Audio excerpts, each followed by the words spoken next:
Hi. Hey, so It's fucking cold! It's 5 fucking degrees. Actually, it's really warm in here. Yeah.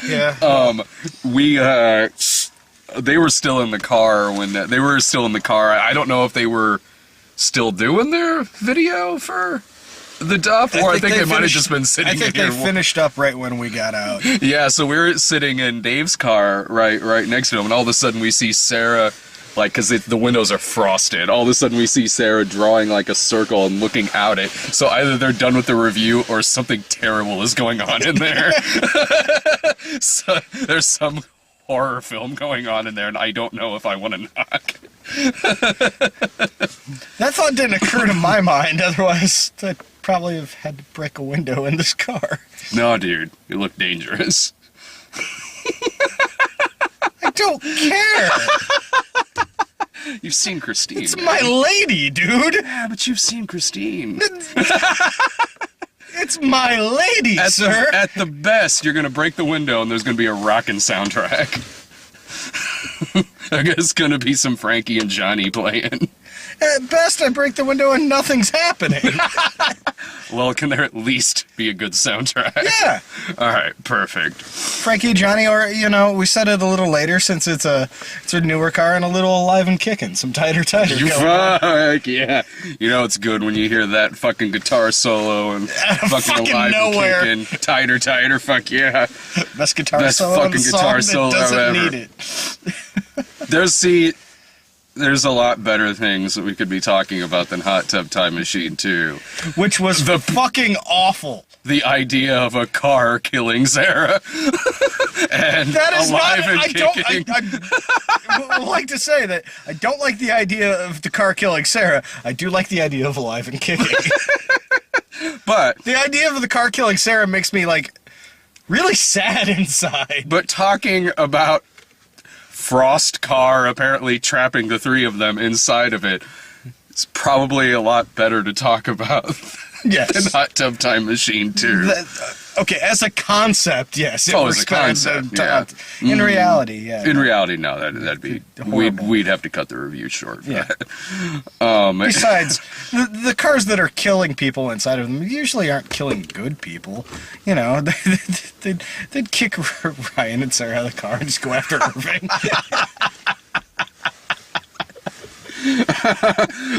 Irving's the Robert Prosky character. Oh, fuck yeah!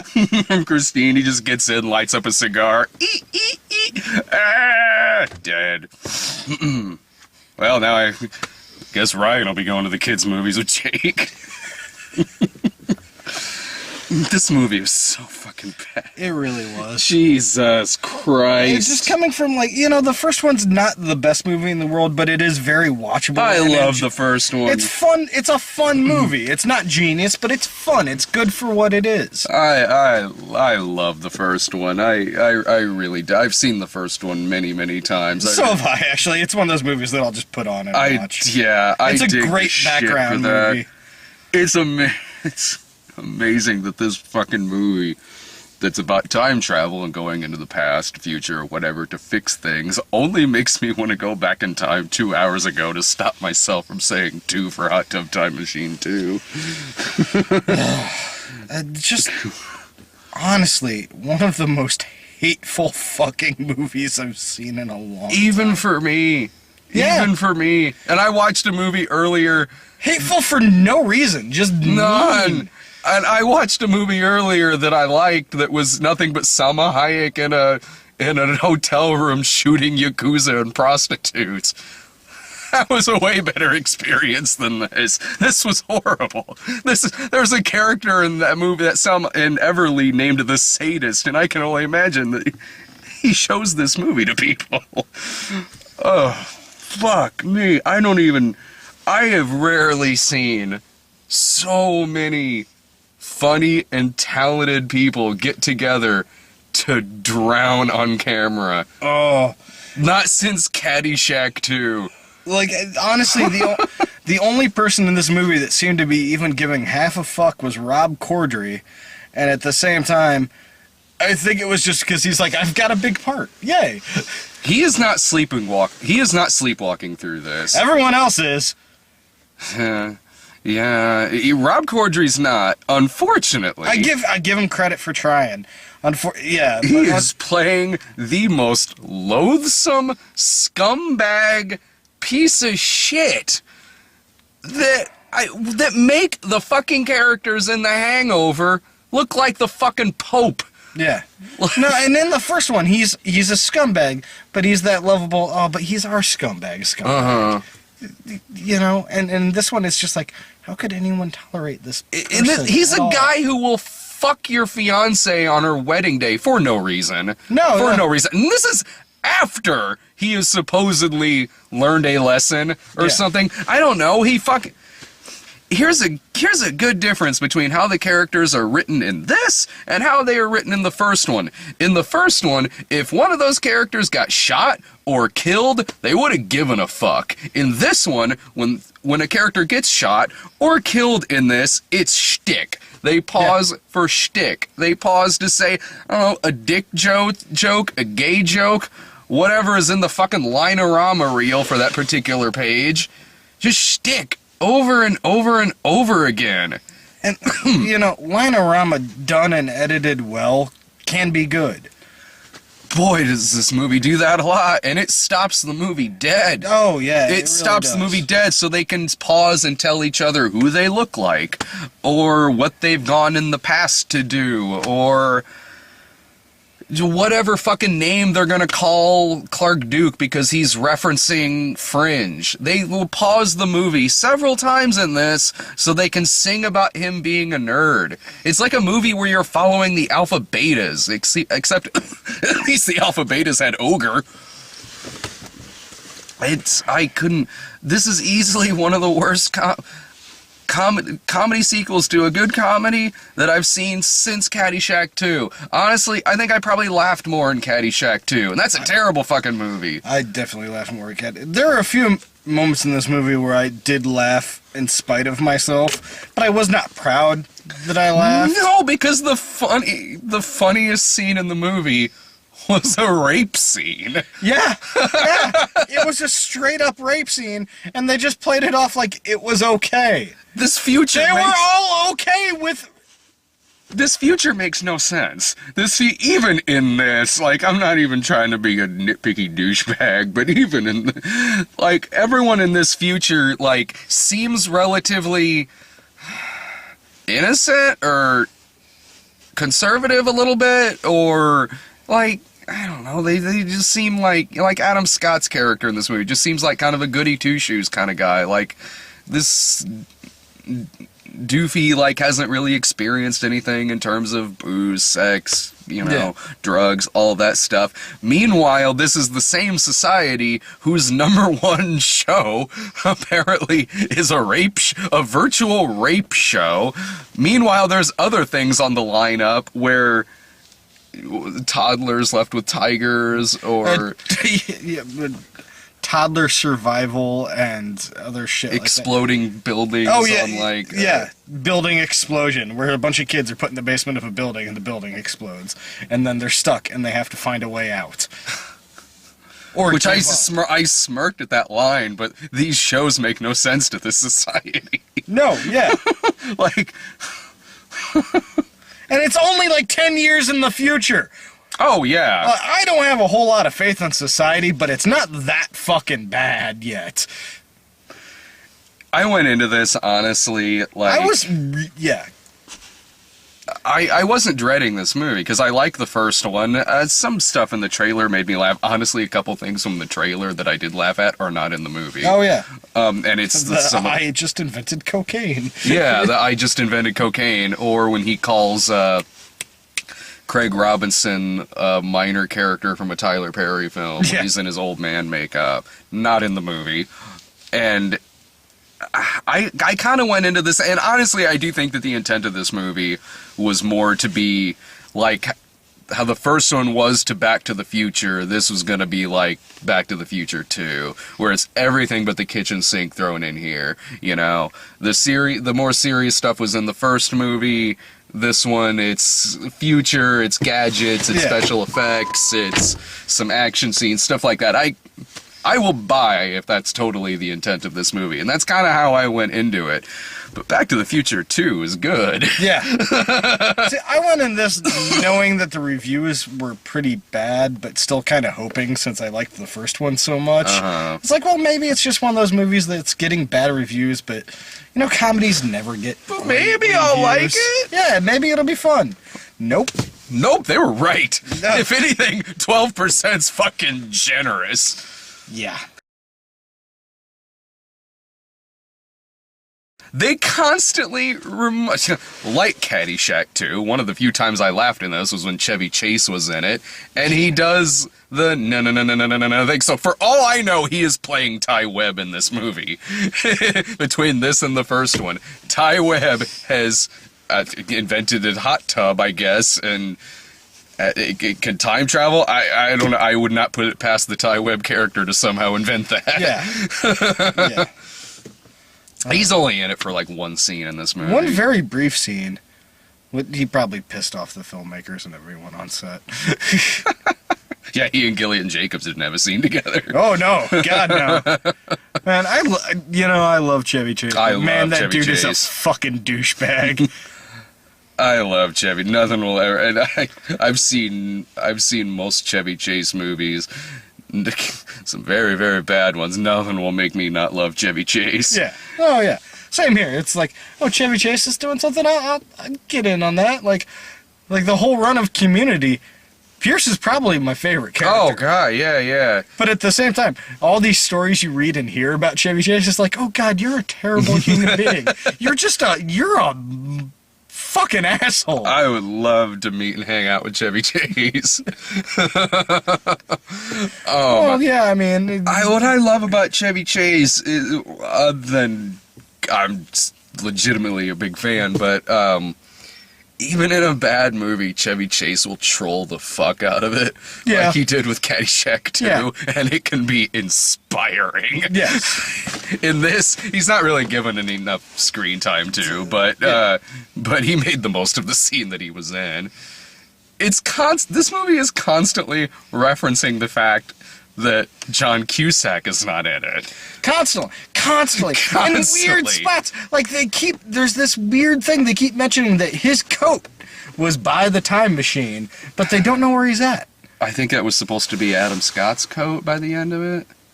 But was he wearing a coat? Yeah, he had on the tuxedo jacket, because it was his wedding jacket. Yeah, but no, the coat they kept finding by the edge of the time machine was a trench coat. The trench coat that Cusack was wearing in the first one. Oh. Yeah. Oh, I thought it was like a... Okay. All No, right, yeah, it's all a trench coat. So, like, I will hardly ever pick on a plot hole, but what the fuck was that? It was... I think they were supposed to be just making a bunch of in-jokes about the fact that he's not in the movie, but all it kept doing was just reminding you, this might be better if John Cusack was in it. Because if John Cusack was in it, there would have been a humanizing factor to There it. would have been a straight man. Yeah. Yeah. And, like, I think they were trying for that with Adam Scott, He doesn't come into it till way later Yeah. in the movie, though. but at the same time, like, also, it was very obvious that Adam Scott did not give a flying fuck. Oh, God love him. Yeah, I love Adam Scott, but It's constantly showing you pictures of John Cusack, Yeah. referencing what his character might be doing. If they really wanted it to be like Back to the Future 2, just get a body double and some stock footage of John Cusack from the first movie. Pull a Crispin Glover on him. And another thing about it that I called from the trailer was Sorry. the second in the trailer when it showed Patriot Lou jumping out of the thing. That's the end scene in the movie. I was like, yeah. they just showed the end of the movie. They just showed the end of the movie. Like, I will bet money that that's the last scene in the fucking movie. And that's the last scene in the movie, other than the shit And they're doing in the... Speaking of the last scene in the movie, did that make any sense to you whatsoever? No, so he's dead. Yeah. Like, and no one gives a fuck that he's dead. Not Like, even I remotely. understand me not giving a fuck that he's dead. Yeah. But them? They don't give a fuck that their friend just got his head blown off, but it's okay because it was a parallel universe him that shot him. What the fuck is And going? they just spent an hour and a half trying to save him. And now they don't give a shit because he also exists in a parallel universe. That doesn't make any. It makes no sense whatsoever. No, it doesn't. And it makes. That's the end of the movie, by the way. It is. And I don't give a shit because do not go see this. They already spoil it in the trailers. That would be like, that would be like if in Back to the Future 2, I don't know, maybe this wasn't the trailer. I don't remember it being in the trailer, but in Back to the Future 2, if the trailer for that movie was, "No, Doc, I'm back from the future. Great Scott, faint coming soon." This was a miserable experience. It was watching hateful people be fucking hateful on screen for shits and giggles, and that's it. It's not funny. It's just there's no jokes. There's no jokes in it. It's just it does what a lot of bad sequels to comedies do, like the Hangover sequels. You take the two scenes that people really, really laughed at and make them the entire movie. Make it the entire movie, or they amp it up. Yeah. So Rob Corddry was kind of a douchebag in the first movie, so let's make him a monster. A fucking monster in this goddamn film. There's other thing, and okay, let me ask you this, because this was really throwing me off too, and I hate the fact that a movie called Hot Tub Time Machine 2 is confusing me. Okay, so he recorded that Lisa Loeb song. Yeah. If he was just recording it in the present, how come... Oh yeah, how come she couldn't have already written it? Yeah. He was recording that music video in the present. Maybe the changes he made changed it to where she didn't get the opportunity to do what she was doing before. But at the same time, that song's like 20 fucking years old. Quick fix, have that scene take place in the mid-90s. Or not use that song. Yeah, or use a modern use this song that... Do a Taylor Swift song. Mm-hmm. Lisa Loeb still looks good. Yeah, she does. She has a cameo in the movie. Yeah. Right after he sings the fucking Lisa Loeb song. But you're right, that's not confusing, that's just bad writing. Uh-huh. It even makes his character, like, all of what they went through in the first movie, it just makes a lot of it so pointless. Yeah. Because everything that they did in 1986, at the end of the first movie, like, alright, Craig Robinson, he's got, like, a music career. He's a record producer. Because, okay, yeah, he lifted the song in Hot Tub Time Machine, but whatever. In this movie, no, just his entire career is just based off of lifting, like, 100 goddamn songs. Yeah. And that's it. And Rob Corddry, whereas, yeah, okay, at the end of the first movie, yeah, he's still a douchebag, but... things kind of worked out for him. Yeah, he had made a little bit of good, you know? In this, he's telling people to look out the window because there's a cock and balls on the window, and that's There's a lot of dick jokes in this movie. Yeah. Like, that's really one of the first jokes in the movie is a dick joke. Mm-hmm. And then he gets shot in the dick. And then Adam Scott gets fucking a giant needle in his balls. Uh-huh. There's also semen and shit can fly all over their faces because... Yeah. Again, because it was funny in the first movie when he had the lotion on his face, and again with the game show where Craig Robinson and Lou have to have virtual sex to each other because they did something like that in the first movie, and the magic squirrel from the first one, and of course it's a statue of a squirrel that they pull down and it releases the thing which has the time machine in it. They have the line where Gillian Jacobs says, "Did you also come in the hot tub time machine too?" Pause, look at the camera, like in the first one. The first one, at least the... No, go ahead. Yeah, like you said earlier, the first one at least, like, earned that a little bit. Yeah. It earned that little wink and nod. Uh-huh. This one does not. It's just the first one actually had humanity in it. Yeah. Like, it's like a movie... it's very rare that I'll say that, like, this movie really needs someone to tone it the fuck down. And it really needed a straight man really badly. Really badly needed a straight man that you could, like, to humanize the other characters. Because in the first one, Craig Robinson's character is not a horrible human being. No, he's just a dude. Like, And he plays off everybody really well, especially Cusack. And this one, without Cusack, he's just a bad person. yeah, like the only reason why he's not the worst person is because the Rob Corddry character is also in this. Like this whole experience was depressing because man, that was a depressing theater to sit in. There was people there. There wasn't a lot. There was a handful. Yeah, it was one of those things where it probably felt like there was a lot just because it was in the smaller theater. And it was silence, man. Oh yeah. Throughout this movie, there was barely that was it. Barely any of that fucking shit. This is the kind of sequel that you usually see when it's like The Hangover 2 and 3, where it's written by other people than the first one. But the same writer and director. It has the same director. It has the same writer. I don't know what happened. Like I said, this is just a collection of so many talented people who came together, like, for a funeral. It's insane. Jason Jones is in this. There's a Jessica Williams cameo. Gillian Jacobs. Christian Slater. What's on IMDb, Tom Lennon was listed, but fuck all if I saw him anywhere in this. I didn't see him in any. He was listed as playing the same character he did in the first one, the BMW guy. Yeah, I didn't see that at all. Kumail Nanjiani's in it. He's a good comedian. To do nothing but spout out a bunch of bullshit for 90 minutes because we've got funny people on camera, so that must mean it'll be a funny movie. Obviously, we've got so many talented people here, we can just turn the camera on and fucking let it roll, and clearly gold will happen. Obviously. Like, that's the fucking winning formula for this shit.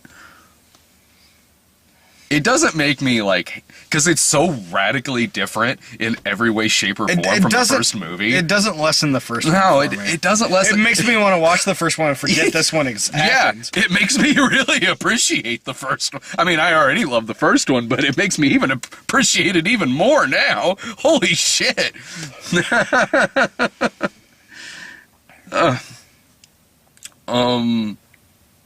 So, would you recommend this? Absolutely not! No, fuck no, don't see this. Fucking, don't waste money on this shit, go see Kingsman. Yeah, I saw Kingsman last night. I'm gonna go see it again. That was a great fucking movie. Yes. The fucking masterpiece of ultra-violence. Oh my God. The hard R Roger Moore Bond movie that we all needed to happen. That was amazing. That was a great night. This night sucked. Last night was great. I saw Kingsman. It was fucking awesome. Go see that shit. Do it. Go see that shit. Or just stay home and watch Hot Tub Time Machine. Oh, you could do that, yeah. There is as much thought that went into this fucking movie as there is the fucking poster. Which is just like a horrible Photoshop thing of all four of them standing there doing nothing. Yes. With a white background, like, okay, somebody made this in 5 minutes. Oh, we didn't even get to the fucking bizarre subplot with the smart car. Oh, yeah, the smart car. Apparently we're... Go ahead. Oh, we don't want to spoil it in case, you know, people got to go see the movie first before we talk about it. Do not see this movie. There is a weird subplot in this. I don't know if it was trying to match the arm gag from the first one. Yeah. Or not. I don't know. Oh yeah, there is a reference to somebody losing their arm in this. Because first one, and So smart cars. This is a giant smart car commercial. So smart cars in this are literal smart cars. Like they practically have artificial intelligence. No one owns a car. They just show up when you need one. They show up when you need one. And this is only 10 years in the future. Yet people like Adam Scott think it's so foreign that they're asking about, like, so foreign that somebody would drive a car. Yeah. It's only 10 years in the future. It's not like he's fucking talking about something from the 1800s.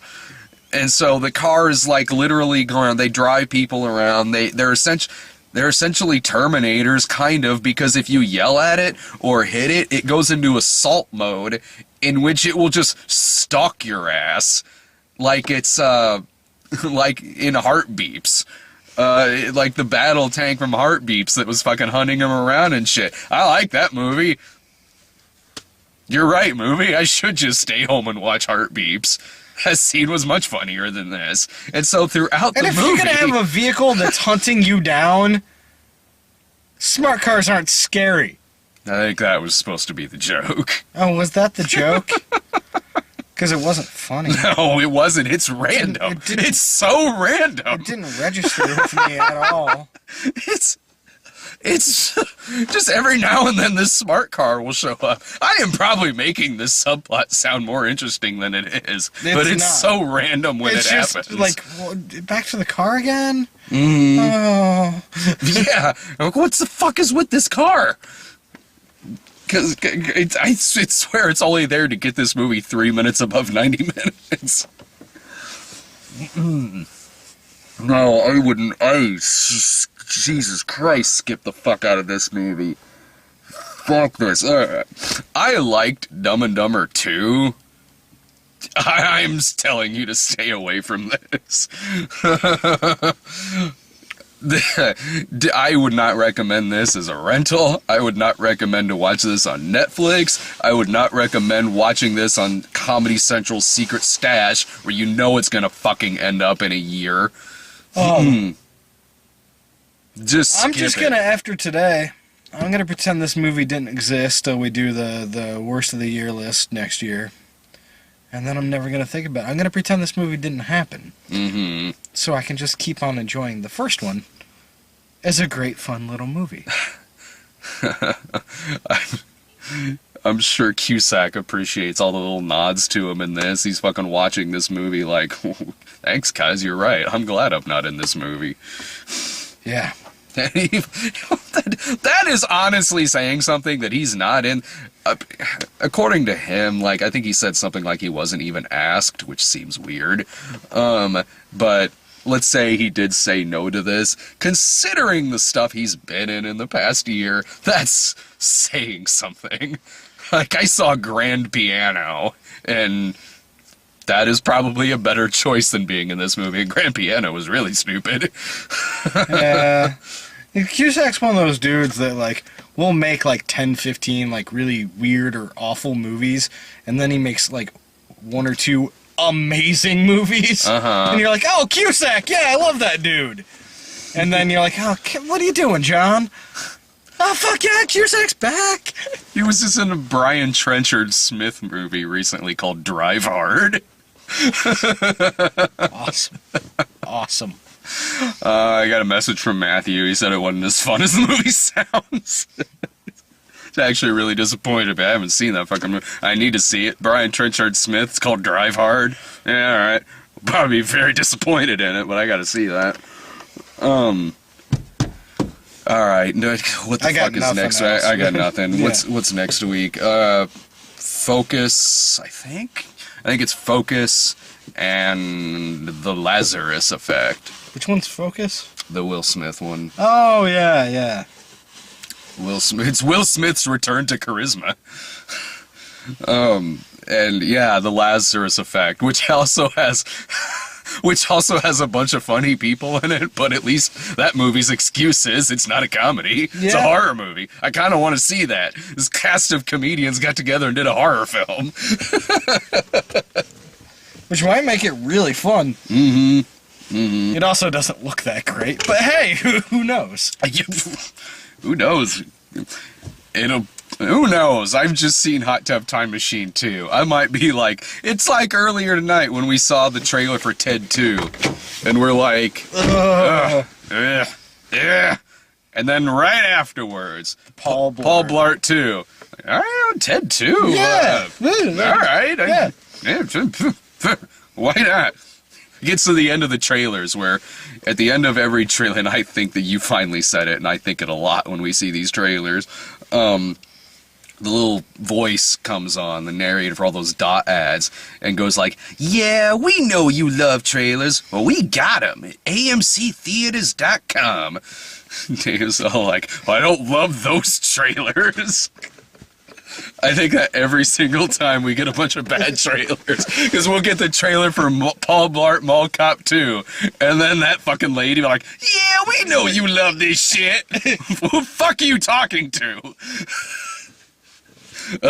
Bitch. The girl that last week I apparently offended after the trailer for Unfriended was up in the theater. I don't even think we mentioned that in the video, but did Brian tell No, you I that, think you Steve? did. I think because I watched the video last night. Either you mentioned in that video or you just... I think it was in the parking lot. Okay. Yeah, with the last week in the theater, the trailer for Unfriended came up, and apparently on one side of Brian, he heard a girl go, "That looks really scary," and on the other side, he heard me loudly go, "Ah, that's the dumbest fucking thing I've ever seen!" And next to him, then he hears the girl go, "Well, I thought it looked scary." Nope. You heard the nice man, honey. It's gonna be terrible. Yeah, I got all those trailers last night too, so I got Unfriended as well. Ooh, I kinda can't wait. Yeah, that's gonna be awful and distracting if it's all like 8 screens going at once. Odds are that'll be me and Brian at that movie. It definitely seems like a me and Brian movie. Yes, it does. Ah, god damn it. Alright. Watch it open like against like a really great summer blockbuster too. It'll probably make its fucking money back. I'm sure it only costs about $5. I could make that movie at home right now. I got Skype. I got Skype and a camera. Let's do this shit. Conference call this shit. I'm gonna film this in real time. I'll have it out in theaters next week. All right, I'm cold. Yeah. See ya. Bye, kids.